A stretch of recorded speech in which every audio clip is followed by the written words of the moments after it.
नंदिनी आपके पास आना चाहती हूँ और मैं आपसे ये जानना चाहती हूँ कि ये जो समस्या है इसमें इसकी जो जड़ है, आपके हिसाब से वो जड़ क्या है? क्योंकि आप पत्रकार हैं, पत्रकार का काम ही है जड़ तक पहुँचना। तो मैं आपसे ये जानना चाहती हूँ कि जड़ क्या है?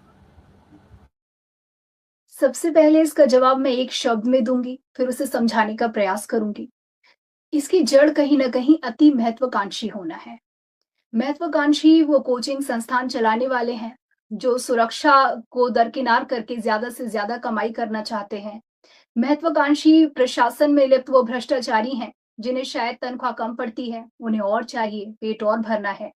और कहीं न कहीं सरकार भी इसके लिए ज़िम्मेदार है और कहना अब ज़रूरी नहीं है कि यहाँ भी महत्वाकांक्षा ही है। और अब आम लोगों की बात करें, आप और हमसे, क्योंकि ये प्रशासन में बैठे लोग भी आप और हम में से ही एक हैं। सरकार जिससे बनी है, वो नेता हमारे चुने हुए जनप्रतिनिधि ही हैं, हमारा वोट ही उन्हें मिला है। तो कहीं न कहीं अप्रत्यक्ष रूप से वो हम ही हैं, भीड़ का ही हिस्सा हैं।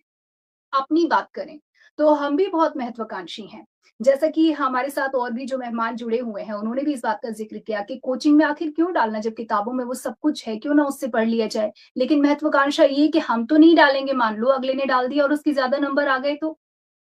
तो ये महत्वाकांक्षा जो है कहीं न कहीं इन सब की जड़ है। दूसरी बात, यहाँ पर हम जो चर्चा कर रहे हैं, असल मुद्दा ये है कि सुरक्षा को दरकिनार करके जिस तरीके से ये कोचिंग संस्थान चल रहे हों, कोचिंग संस्थान की इमारत हो या कोई अन्य इमारत हो जहाँ लोगों का आना-जाना हो, क्या वहाँ पर सुरक्षा के व्यापक इंतज़ाम हैं? ऐसी किसी आपात स्थिति से निपटने के इंतज़ामात हैं कि नहीं? ये हर जगह इसकी अवहेलना, अनदेखी देखी जाती है और समय-समय पर जब हादसे होते हैं, तब जाकर के ये सामने आता है। वैसे तो ज़िम्मेदारी प्रशासन और सरकार की बनती है कि इस तरीके के हादसे ना हो। जो नियम ऑलरेडी तय कर दिए गए हैं, जैसे कि अभी हम लोगों ने बातों-बातों में कहा कि जब हादसे होते हैं तब हम जागरूक होते हैं कि क्या-क्या होना चाहिए और क्या-क्या नहीं होना चाहिए। नहीं, ऐसा नहीं है। हमें पहले से पता है क्या नियम होने चाहिए। एक इमारत बन रही है तो वहाँ किस तरीके की व्यवस्था होनी चाहिए। जिससे आपात स्थिति से निपटा जा सके और लोगों की जान बचाई जा सके। आग लगना स्वाभाविक है, वो किसी की गलती से लगे या किसी भी अन्य स्थिति में लग सके। लेकिन अगर लगती है, तो कैसे हमें उससे डील करना है? सारे नियम तय हैं, पर समस्या ये है कि उनका पालन नहीं हो रहा है। अभी अचानक की अगर बात कर ली जाए, सरकार जब बदलेगी, जब उसका रवैया बदलेगा काम करने का, वो तब बदलेगा।